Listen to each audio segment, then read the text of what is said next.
বাম হাতে কে খায়? শয়তান। বাম হাতে কে পান করে? শয়তান। আব্দুল্লাহ ইবনে উমর রাদিয়াল্লাহু তাআলা আনহু বলেন, রাসূল সাল্লাল্লাহু আলাইহি সাল্লাম বলেছেন, লা ইয়াসরাবান্না আহাদুকুম বিশিমালিহি ওয়া লা ইয়াসরাবান্না বিহা ফাইনা শাইতানু ইয়াকুলু বিশিমালিহি ওয়া ইয়াশরাবু বিহা। অবশ্যই অবশ্যই তোমাদের কোনো ব্যক্তি যেন বাম হাতে না খায়, বাম হাতে পান না করে, কেননা শয়তান বাম হাতে খায়, শয়তান বাম হাতে পান করে। চোখে পড়লো আপনার যে আপনি কাউকে বাম হাতে খেতে দিচ্ছেন, কয়টা কাজের মালিক ভিক্ষা করে খায়, বাপও ভিক্ষা করছিল, একটা ঠেলা গাড়িতে নিয়ে চলে গেছে ঢাকা শহরে, বাপ বেটা সানারাঞ্জি রানী সম্বল থেকে ঠাকুরগাঁ থেকে, বেটা পিছন থেকে ঠেলছিল আর বাপ আগে আগে ঠেলছিল। কিভাবে হঠাৎ করে ধনী হয়ে গেছে, বাড়ি দু তিনটা করেছে, বাম হাতে চা খাচ্ছে। শয়তানের কোনো শেষ নেই। ধনী মানুষ তো উসমান রাদিয়াল্লাহু তাআলা। তো রাসূল সাল্লাল্লাহু আলাইহি ওয়াসাল্লাম যা বললেন, আমার একটি কথা জানা থাকলে অন্যকে বল।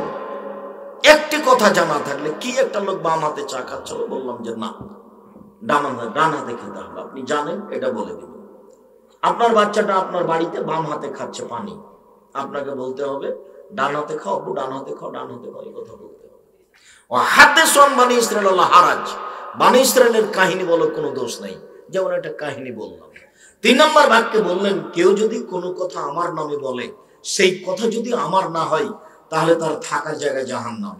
এখন কোরআন মাজিদের শেষে এত লম্বা দোয়া দেখেন, আরবিতে লেখা আছে, হেডলাইন বড় অক্ষরে লেখা আছে, দোয়া ও খাতমুল কোরআন। তো এই দোয়া যদি নবীর না হয়, তাহলে কি হবে? জাহান্নাম। কাউকে বলা লাগবে না, কারো বিবরণ লাগবে না, রাসূল সাল্লাল্লাহু আলাইহি সাল্লাম এভাবে বলেছেন। অতএব হক বলাও যত জটিল, হক মানাও তত কঠিন। হক বলাও যত জটিল, হক মানাও তত কঠিন। হক বলা জটিল কেন? এদেশের মাটিতে প্রায় 3 লক্ষ জালজয়ী হাদিস আছে মানুষের বানানো। আমাদের বাড়িতে আছে 10,000। টাকার গায়ে লেখা আছে, চাহিবে মাত্র ইহার বাহককে দিতে বাধ্য থাকিবে। 10,000 জালজয়ী হাদিস আমি যে কোনো সময় দেখানোর জন্য প্রস্তুত রয়েছি, যেগুলো রাসূলের নামে চালু করে দেওয়া আছে, অথচ রাসূল সাল্লাল্লাহু আলাইহি ওয়াসাল্লাম তা বলেননি। কত নিবেন আপনি তার প্রমাণ? আপনাদের সব 1-2 এর বই যেগুলো আমি আপনাকে দেখিয়েছি, যে ঈদের মাঠে গিয়ে আল্লাহ রাসূল দেখলেন একটা ছেলে কাঁদছে। ও ছেলে, তুমি কাঁদো কেন? আমি এতিম। তখন আল্লাহ রাসূল বলেন, আমিও এতিম ছিলাম। এ বলে ছেলেটাকে কোলে নিলেন। কোলে নেওয়ার পরে আয়েশার কোলে দিলেন। আয়েশা তাকে নতুন পোশাক পরালেন। ছেলেটা খুশি হয়ে গেল।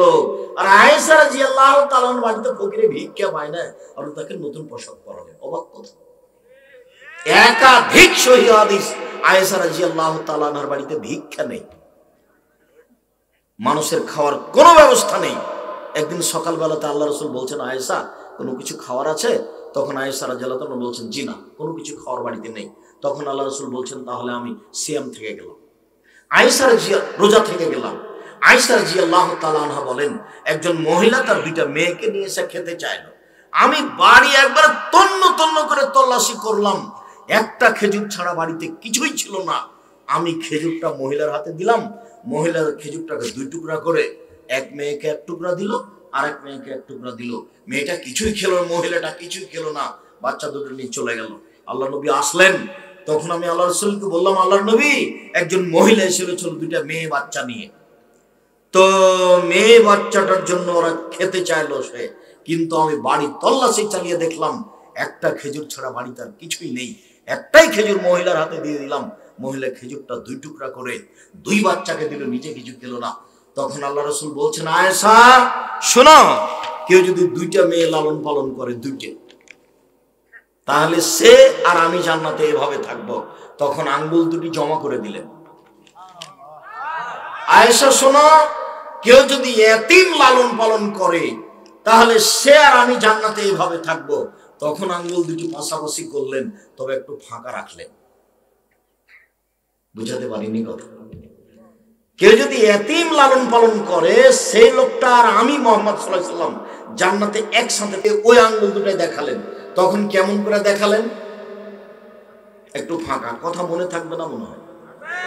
আর কেউ যদি 2টা মেয়ের লালন পালন করে, বিবাহ শাদী দিয়ে দেয়, বাপের জিম্মেদারি হিসাবে লালন পালন করে, তাহলে সেই বাপ আর মোহাম্মদ সাল্লাল্লাহু আলাইহি সাল্লাম জান্নাতে একসাথে থাকবেন। তখন আঙ্গুল দুটি কেমন করে দেখালেন? 10টা ছেলে লালন পালন করলে এই সুযোগ নেই। 10টা ছেলে যদি লন্ডন থেকে পড়িয়ে নিয়ে আসে তো এই সুযোগ নেই। কোনো মানুষ ছেলে দিয়ে এই সুযোগ লাভ করতে পারবে না যেটা মেয়ে দিয়ে পারবে। আর মেয়েদের মান সম্মান ভিন্ন চিরদিনই। 4টা কাজ করলে মহিলা জান্নাতে চলে যাবে, এরকম সুযোগ পুরুষের জন্য আল্লাহ নবী দেননি।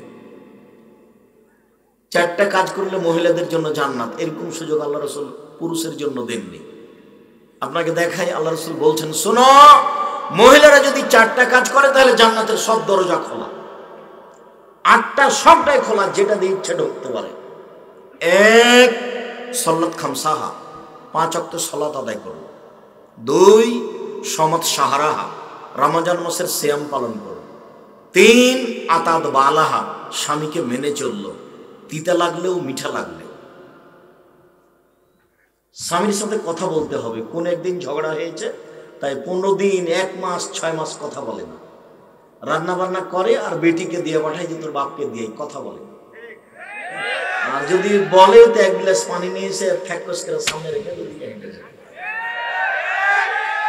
এই বোকামি দিয়ে সংসার চলবে না। হয় তিতা লাগলেও মিঠা লাগলেও তার সাথেই চলতে হবে, আর যদি বোঝা যায় যে চলা যাবে না তাহলে সংসার ছিন্ন করতে হবে। ঝুলন্ত অবস্থায় থাকার কোনো সুযোগ নেই।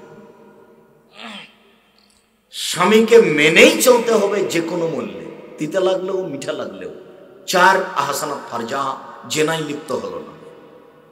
জেনায় লিপ্ত হলো না, এরকম 4টা কাজ যদি কেউ করে তাহলে তার জন্য জান্নাতের সব দরজা খোলা। এই বৈঠকে উপস্থিত দিনী বোনদেরকে আমি বলছি একটা কথা, এখানে এই মেয়ে কথা বলছো কেন? চুপ থাকো। আমরা এখানে কথা বলছি, এখনো তো ঢং ঢং করে এসেছো, ঢং ঢং করে চলে যাওয়া, এত গল্প কেন?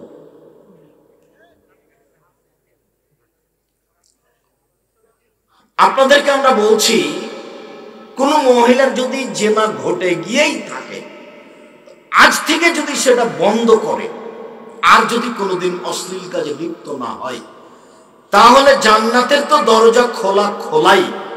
আল্লাহ তাআলা বলছেন, ওয়ানাহা নাফসা আনিল হাওয়া ফাইনাল জান্নাতা হিয়াল মাওয়া। কেউ যদি নিজেকে অশ্লীল অন্যায় কাজ থেকে বিরত রাখতে পারে, আমি আল্লাহ তাকে জান্নাতুল মাওয়া দিয়ে দিলাম। এটা আল্লাহর ওয়াদা। এটা সমস্ত পুরুষ, সমস্ত নারীর জন্য একটা বিশাল পাওয়া। যেই ব্যক্তি এই অশ্লীল কাজ থেকে নিজেকে ঠেকাতে পারবে তার জন্য জান্নাতুল মাওয়া আছে। এটা আল্লাহ তাআলার আম ঘোষণা। 4টা কাজ করেন জান্নাতে চলে যাবেন, এরকম সুযোগ কোনো পুরুষ মানুষ নেই। কোন পুরুষ মানুষ 4টা কাজ করে জান্নাতে চলে যাবে এরকম কোন হাদিস পৃথিবীতে নেই। হ্যাঁ, আব্দুর রাজ্জাক সাহেব, একটা কথা আছে যে আল্লাহ রাসূল বলেছেন, ওযু করার পরে কেউ যদি বলে আশহাদু আল্লা ইলাহা ইল্লাল্লাহু ওয়াহদাহু লা শারীকা লাহু ওয়া আশহাদু আন্না মুহাম্মাদান আবদুহু ওয়া রাসূলুহু, তাহলে তার জন্য জান্নাতের সব দরজা খোলা। তো এটা আপনার জন্য যা মহিলার জন্য তাই, এটা তো আর কারোর জন্য খাস হলো না। আর ওইটা হলো মহিলাদের জন্য খাস, এরকম সুযোগ পুরুষের জন্য হবে না।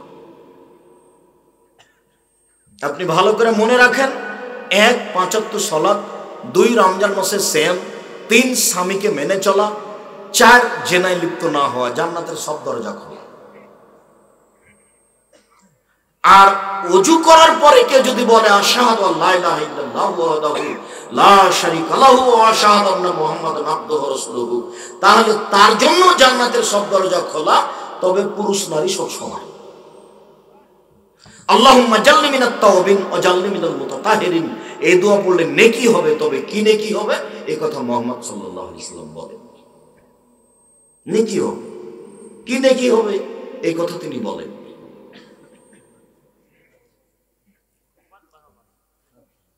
সম্মানিত দিনী ভাই বোন, আমরা এখানে আলোচনা শেষ করে দিলাম যে এই দেশে আমার বুঝ অনুযায়ী, আমার তদন্ত অনুযায়ী শতকরা 95 জন বক্তা মিথ্যু। আমি বলিনি ইনি মিথ্যু, এরকম আমি নির্ধারণ করিনি বিগত 31 বছরে। আপনি যদি বলতে চান যে আমার বক্তার মিথ্যা দেখান, তো তখন আপনাকে দেখা। আমার বুঝ অনুযায়ী, আমার তদন্ত অনুযায়ী 98 জন মুফাসসির মৃত্যু। আমি বলিনি ইনি মৃত্যু। তবে কোরআন তার প্রমাণ। কিভাবে মানুষ এভাবে মিথ্যা দোয়া কোরআনের গায়ে লিখে দিতে পারে, আরো কত কথা। প্রথমে বা শেষের দিকে বাংলাতে লেখা আছে এই সূরা পড়লে এই হয়, এই সূরা পড়লে এই হয়, এগুলো না। এদেশে একটা বই পাওয়া যায় কে বড় লাভবান, তাতে একটা আলোচনা আছে কোরআন তেলাওয়াতকারী।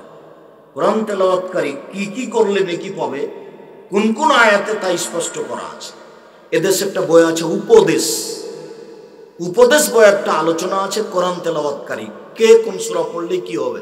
তার একটা বলা আছে কেউ যদি রাতে সূরা মুলক পড়ে তাহলে কবরের শাস্তি হবে না। 4টা কাজে কবরের শাস্তি হবে না। এক, কেউ যদি জুমার দিন মারা যায়, বৃহস্পতিবারের দিন শেষ হয়েছে, সূর্য ডুবে গেছে, এখন জুমা শুরু হয়ে গেছে। শুক্রবারের দিন সারাদিন পার হয়ে গেল, যেমন সূর্য ডুবলো এখন শনিবার শুরু হয়ে গেছে। তাহলে কি বুঝলেন? বৃহস্পতিবারের দিন যাওয়ার পরে সূর্য ডোবার পর থেকে নিয়ে শুক্রবার সূর্য ডোবা পর্যন্ত এই পুরাটা সময় হলো কি জুমার দিন, শুক্রবার। এই সময়ের মধ্যে কেউ যদি মারা যায় তাহলে তার কবরের শাস্তি হবে না বলে রাসূল সাল্লাল্লাহু আলাইহি সাল্লাম উল্লেখ করেছেন। কোরআন তেলাওয়াতকারীর আলোচনাতে এখানে পাওয়া যাবে। 2, কেউ যদি পেটের ব্যথায় মারা যায়, পেট ব্যথায়, তাহলে তার কবরের শাস্তি হবে না। মান কাতালাহু বাতনুহু। 3, কেউ যদি সূরা মুলক পড়ে রাতে তাহলে তার কবরের শাস্তি হবে না। 4, কেউ যদি শহীদ হয়ে যায় তাহলে তার কবরের শাস্তি হবে না। এই 4টে আলোচনা উপদেশ বইয়ে দেওয়া আছে। মনে থাকবে না মনে হয়? সিরিয়াল তো মনে থাকবে না, 2-1টা হয়তো আগে থেকে মনে থাকলে, মোবাইলে শুনে থাকলে। 1, জুমার দিন মারা গেলে, শুক্রবারে মারা গেলে। 2, পেট ব্যথায় মারা গেলে। 3, সূরা মুলক রাতে পড়বে শোয়ার আগে। 4, শহীদ হয়ে মারা গেল। যদি হিন্দু মারা যায় তাহলে কি? এইসব কথা হলো অযৌক্তিক কথা, এসব কথা বলতে হবে না। রাসূল সাল্লাল্লাহু আলাইহি সাল্লাম যেভাবে বলেছেন কথা সেভাবে রেখে দিতে হবে। মানুষ কোন মুসলিম এদিনে মারা গেলে তার উপরে ভালো ধারণা রাখতে হবে। পাল্টিয়ে এই খারাপ ছিল, সেই খারাপ ছিল, কত কি ছিল, তাহলেও জুমার দিন মারা গেল তাহলে তার কবরের শাস্তি মাফ হবে নাকি, এত জিজ্ঞাসার প্রয়োজন নেই। আল্লাহ যদি ফেরাউনকে ক্ষমা করে দেন, কারো কিছু করার আছে? ঈসা আলাইহিস সালাম বলছেন ইনতুয়াজ্জিবুম ফাইনুম ইবাদুকা, আল্লাহ তুমি যদি তোমার বান্দাকে শাস্তি দাও, তোমার বান্দা আমার কি করার আছে? ওয়াইন তাগফির লাহুম, আর তুমি যদি তোমার বান্দাকে ক্ষমা করে দাও, ফাইন্নাকা আনতাল আজিজুল হাকিম, তুমি পরাক্রমশালী প্রজ্ঞাময়, তোমার কেউ বিচার করতে পারে না। সারা পৃথিবীর মানুষকে যদি ক্ষমা করে জান্নাতে দিয়ে দাও, তোমার পাল্টা কেউ বিচার করতে পারবে না, মিছিল করতে পারবে না, অমুক ক্ষমা পেল কি করে। এইরকম কিছু করার কোনো ক্ষমতা কম নেই। বাস জুমার দিনে রাসূল সাল্লাল্লাহু আলাইহি ওয়াসাল্লাম এই মর্যাদা উল্লেখ করেছেন, আপনি মূল্যায়ন করবেন। মহান আল্লাহ বলেন